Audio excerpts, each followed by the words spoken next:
we can't go on like this as Yorubas when we have Yoruba children living in Yoruba land and can't speak the Yoruba language.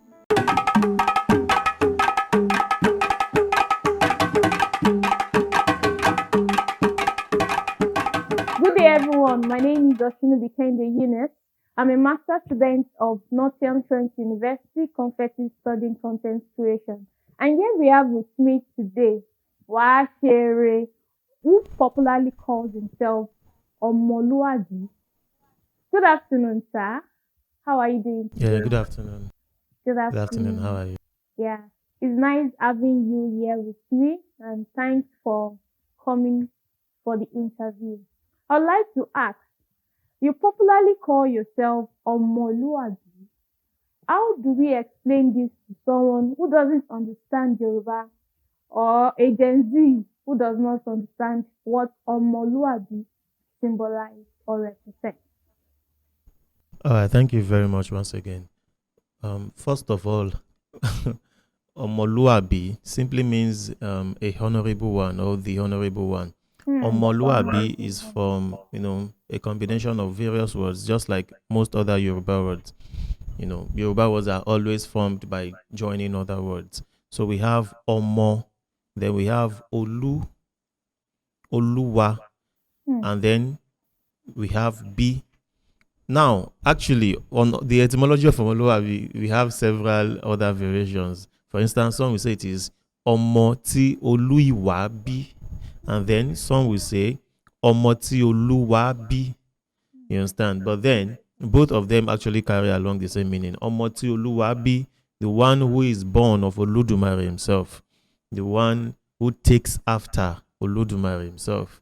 And loosely, that would be one who is honorable, who is well behaved, of good character, and focuses on what should be focused on. So that is an Omoluabi, and I think it's something I would like to be associated with.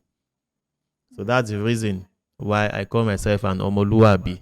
And I am from Ikmile Omoluabi, which is Osun State. So it follows.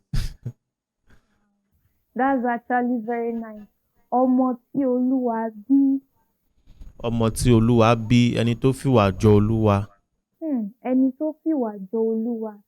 So, you have decided to call yourself Omoluabi. What is the benefit of infusing storytelling into preserving the African culture as much as including content creation? Okay, storytelling unarguably is very much unique to Africa in the sense that we value stories a lot. There is story in almost everything we do, and I'm being more specific about the Yoruba tradition. Storytelling is basically all that we do. It is found in our proverbs, found in our names. In fact, all Yoruba names. When a person, if you see a person who bears Alaba, for instance, there is a huge story behind that name, Alaba. A name as simple as Oluwafemi has a lot of story to tell. So, and I call myself the compulsive art man because that's basically just what I am. And everything I do revolves around the art, whether it is visual art or, the presentational one I do, or talking about the theater and all that, or the culture of the Yoruba people. Everything is story. And if you do not put story in, if anything has no story, then it has no life. It lacks life. The story it is that brings life to whatever it is you're doing. What I'm doing on social media today would have been very boring without the storytelling approach that I've adopted in all of those contents that you have seen. Thank you very much for that. So it's You're true that, welcome. like you said, storytelling helps to make it more compelling. There's really nothing you have to say if you do not use the storytelling approach. Exactly. Yes. Exactly. So it is obvious that throughout the content you've been pushing out there on your social media page, it has always revolved around the African culture, most especially the Yoruba culture. How would you try to advise other content creators to infuse culture into their content? Can you Okay. kindly help advise other content creators? And what are the benefits of including our culture into our content as an influencer or a content creator? All right. Now let's start from here. One of the benefits of identifying with your root, is that you won't get lost because the Yoruba say that ẹni tó bá sọ lẹ́nu ó tu àpò ìyàkọ́. And that means if you lose memory of where you're coming from, then you are setting up yourself for some huge suffering. And that's just the way it is. In any way you think about it, it is true. So that is one of the first benefits that comes with identifying with your roots, that comes with being proud of your heritage. Not everybody is going to do what I do the way I do it, but everybody can do what I do in their own very unique ways.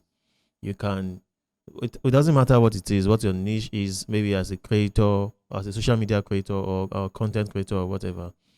You just be conscious, just have this consciousness that, okay, I am a black man, I am a Yoruba man, I am an Igbo man, or whatever. I'm African, and I would like to use whatever it is I'm doing to promote what is African, because the truth is there are lots of benefits from this. One of it is actually the fact that it is lucrative. I can assure you that you're going to have you're going to make a lot of money doing it. You just have to be consistent with it and be unique and keep on doing what you're doing, because culture is the new oil now, especially the African culture, especially the Yoruba culture.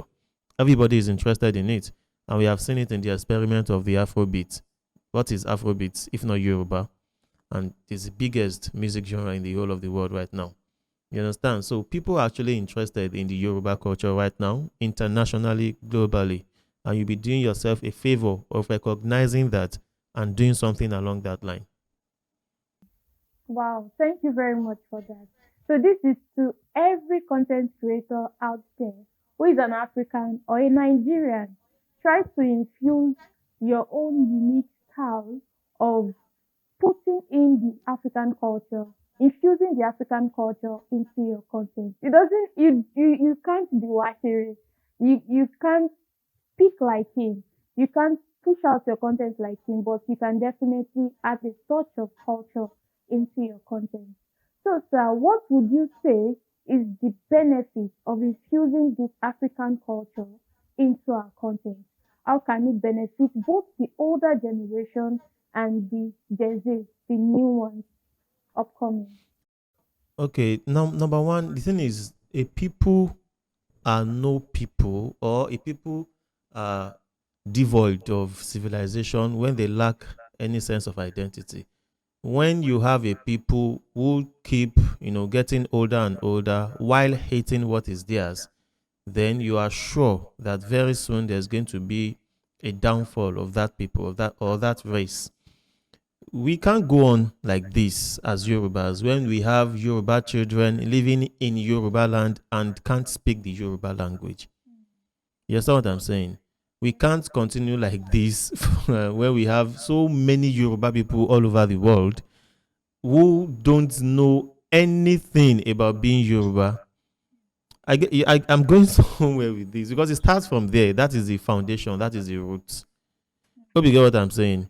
Yes, yes, We One of the advantages of what I'm doing right now, if we have so many other people doing it, is that it's going to raise a consciousness in the Yoruba people, and in the black man generally, because what I do is something other people watch and actually get the message, because I do not use the Yoruba language entirely. And that is because I want to carry other people along, people who have interest in the Yoruba language, or people who just like the black culture generally. So one of the first benefits of this is that we as a people we are going to get proud of ourselves, and in that way we are going to be respecting. I mean, we are going to be attracting the respect of outsiders. People respect you more when you are original. Actually, you attract people's respect when they see the originality in you, when they see how unique you're just are, just by being you. You get what I'm saying? So that's one of the benefits. I've talked about the monetary aspect of it, which isn't, which is a no-brainer. You're going to make your money because you're doing something unique, something not everybody is found doing, something nobody can find anywhere else unless it is done by you. You get what I'm saying? So And whether it is in film or whether it is in writing or content creation like this or visual arts, whatever it is you're doing, you understand? As long as it is culturally inclined, you're definitely going to make your money from it. You just have to be resilient and be passionate enough about it. Be very, very passionate. You're going to have the opportunities, you know, opportunities of meeting like-minded people like you, kindred spirits, and you're going to be getting better every day. And you're going to have the benefit of actually enjoying the kind of life you're living. Nobody does this and ends up sad. Wow, thank you very much for that. So this is actually very lucrative. Including your culture into your content is lucrative, and it also educates people about the Nigerian culture. Like you said, it's so sad that some Nigerian children cannot pronounce some Yoruba words. This is actually quite sad. Not to now talk of the children in diaspora. So for Not people, to even yeah, talk of so that at all. now how would children in diaspora be able to catch up? So let me ask this question because you mentioned something about children who do not understand Yoruba but still live in Nigeria.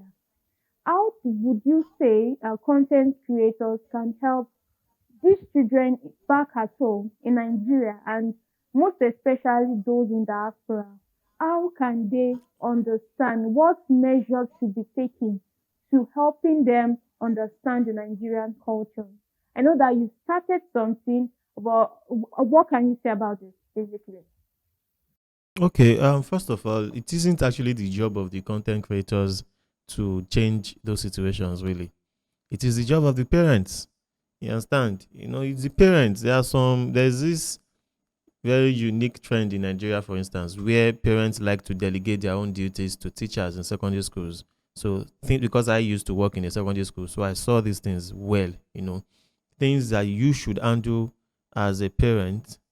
I mean, going after, monitoring your child's academic abilities or academic activities, those basic things like checking up the notes and all that. They delegate all those things entirely to the teachers, most of which are just working, or most of whom are just working for the salary. You understand? So how can they take it as seriously as you, who is the parent? You want your child to, I've always said this, that even if I give birth to my children in the moon, they are going to speak the Yoruba language. And it's so simple. Speak it to them, they are going to speak it back to you. Raise a child with the language, and that is all. Most of us did not even learn English in schools. I mean, at home. We learned it in school and we speak it well today. Wale Soyinka was not trained with the English language. And today, who speaks it better than him, apart from native speakers? Even is even speaking it better than some native speakers. This thing is what parents do. Is what if even if you are in a society, it could be more difficult if you're in a society where the language is not well spoken, like maybe in Europe or whatever. But why should it be in Yoruba land and you can't speak the Yoruba language? That is an intentional, a deliberate act of the parents. They don't want their children to speak the Yoruba language because it demeans them, because it makes them look uncivilized. In Africa, English language has become the official language you speak to children. Once you find a child here, you automatically speak to the child in English because we have already programmed ourselves to think that you can only be seen as classy or educated when you speak the English language. So we don't know the difference between education and being able to speak the language in English language anymore. So if anybody comes in here and cannot speak the English language, that person is not educated. And it is because of that mentality that you are now raising your children to not speak. It's a deliberate act. It's not, no, it's a deliberate act. You understand? So if you really want your children to speak the Yoruba language, you are going to make them speak the Yoruba language. That's all. But content creators have the job of raising this consciousness, of continually making these people who are victims of this or who are culprits of these things we have talked about, to continually let them see how wrong they are, and to make amends. That is all a social media, a content creator can do. But the real work, the bulk of the work, is lies in the hands of the parents. Hmm. That's actually a very huge one. So content creators can create the awareness, but the parents should be very particular if content creators do all the work from now to tomorrow, if the parents do not cooperate, nothing is going to change. Hmm. That's Yeah. actually a very valid point. Thank you very much for that.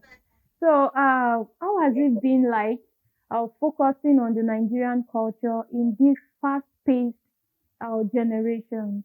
Has there been challenges along the line, sir? Of course. Yorùbá sọ pé nǹkan tó dáa òun fẹ́ kí wọ́n ṣe òun, what is good doesn't always want to be done. So, I mean, there are challenges to come up. You almost go any period without challenges. Here are going to be challenges, technical challenges, intellectual challenges, social challenges, whatever, just name it. Think of anyone. And but what really matters is that you know what you wanted to do before you started doing it.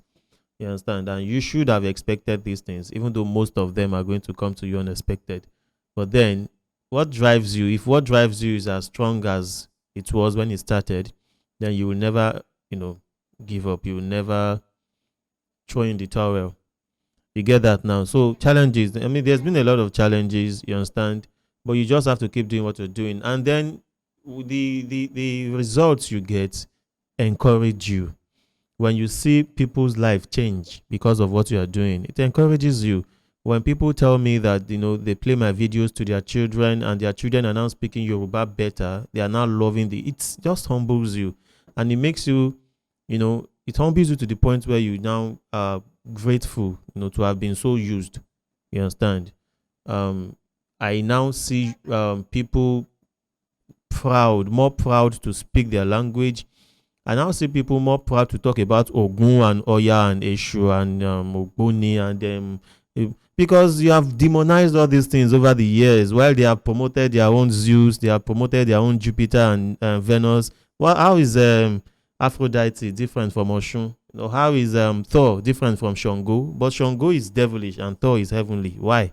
Because something has been done to your brain, and now it's very very intriguing to now find people, wake up to these facts, to now see the scam, and to then embrace what is theirs. It's very, very beautiful. So that alone will not even make you deter, or will not deter you because of the challenges that come with it.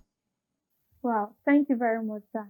It will surely be challenging. So there is no journey that would be challenging. So to any content creator or anyone who is actually thinking of starting up anything new, the truth is the journey would surely be challenging. And like Washere told us, just keep focused on what motivated you initially.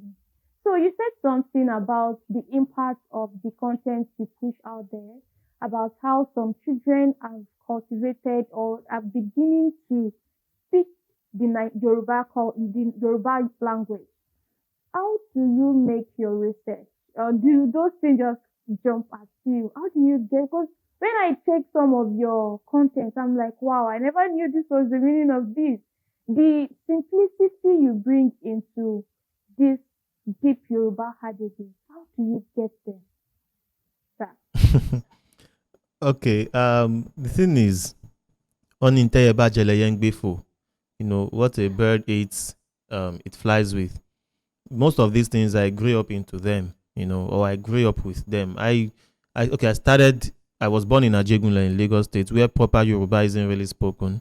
But then at an early age of 14, I began staying with my grandmother in my hometown, in Nisha, in Osun State. So it was in that place that I completed my secondary school education, and from there I went to Ile-Ife.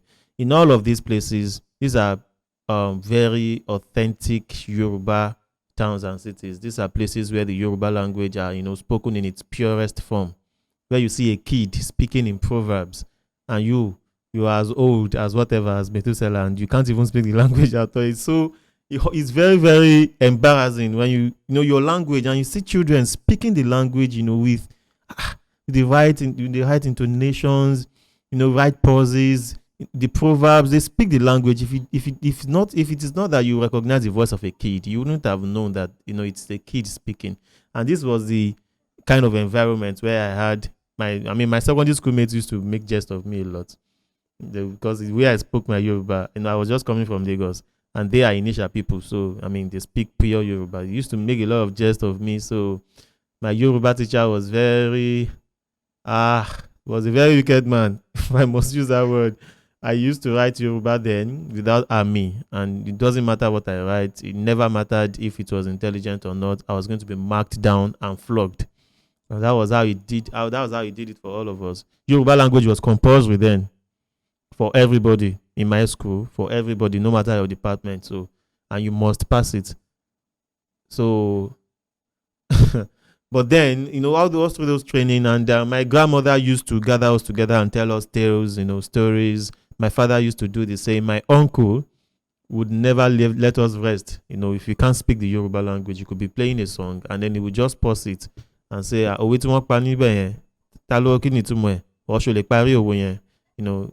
And if you can't do it, you have disappointed him, and things like that. And we're just little, so. But me, I took special interest in these things. All other siblings of mine, they don't really care. You understand? But I just took special interest in these things. I just love it. You understand? So, and then books came. Books always help the matter. So I got as many books as I could. I was just reading. And I have people around me who I can ask questions. This, and they will answer me. I still have my father. I still have people in my university. I still have professors that I consult. I still have my legs. I can still go on trips to meet people and ask them questions, because a lot of these things you actually need to literally travel to these people in the bushes, these people deep in the ancient villages, and then you ask them questions. But most of them I grew up with.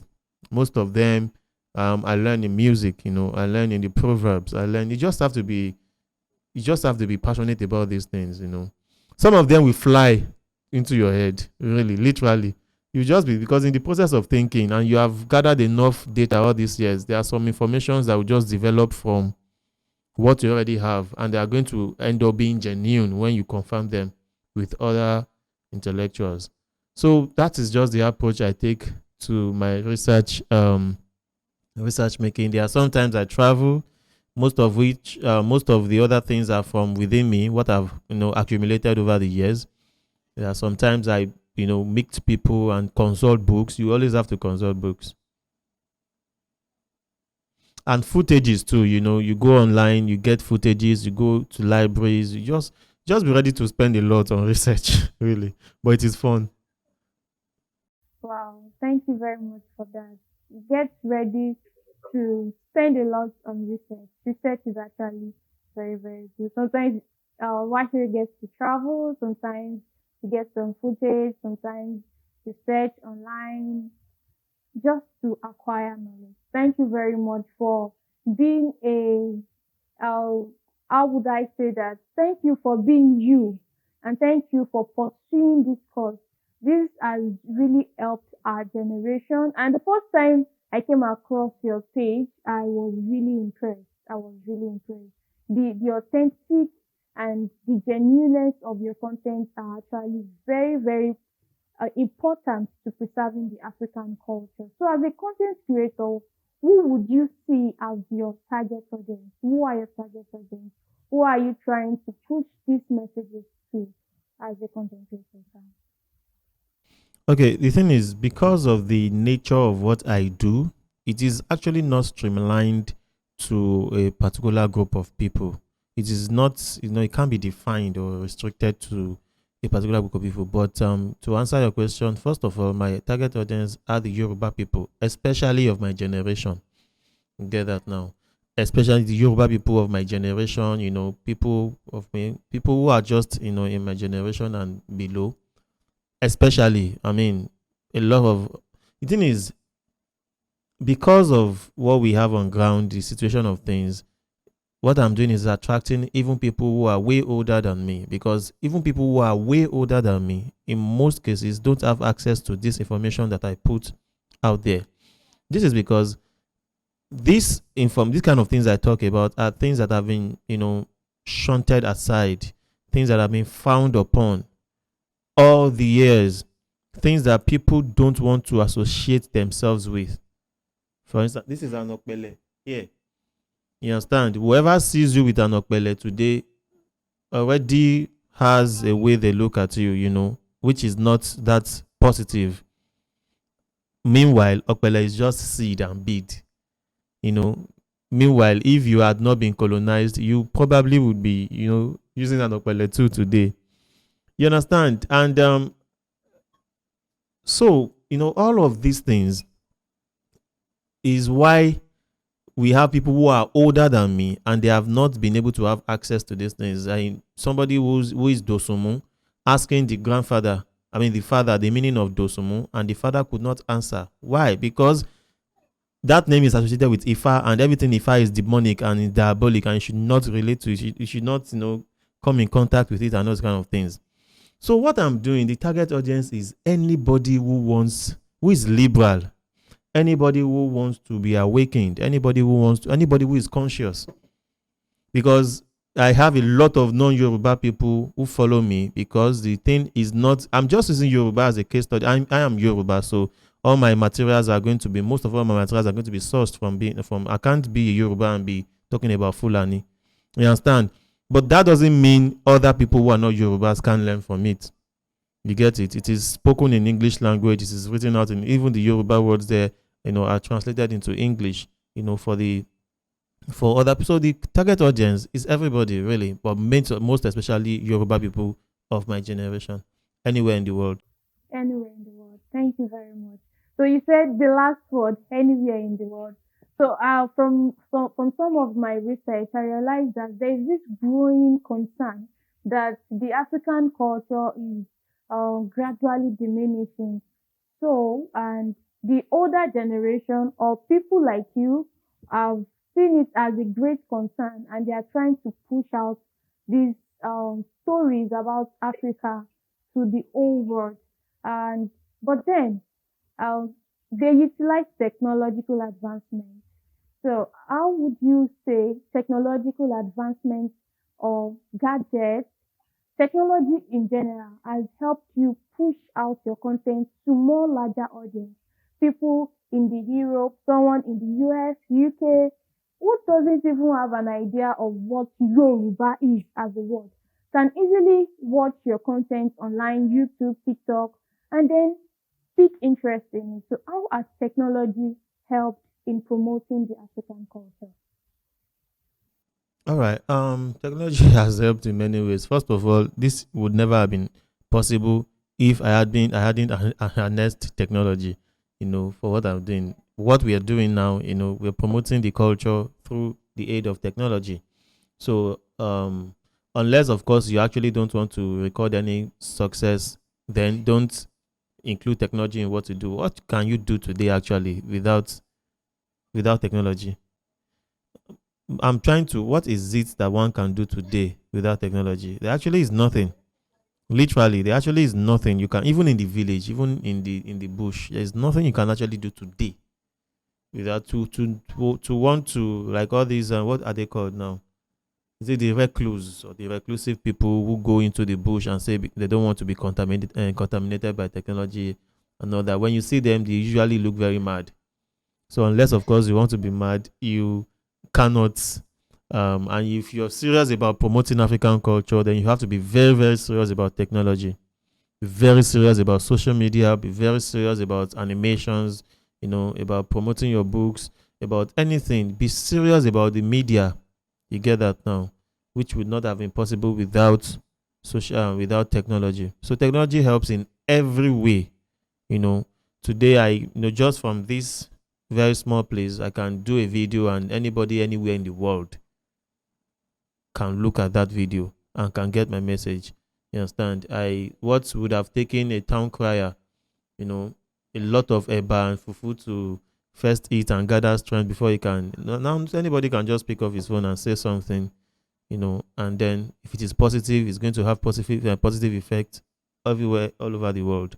So one must be very, very serious about technology and know that technology is the real thing now, actually. The real thing now, and must be carried along in all that we do if we are serious. Because these stories are our stories, and if we don't tell them, other people will tell them for us, and they won't tell them, the way we would have been, and we would have loved these stories to be told. The glory, there's this proverb that until the lions begin to write their own stories, the story of the jungle will always be in favor of the hunt or the hunter.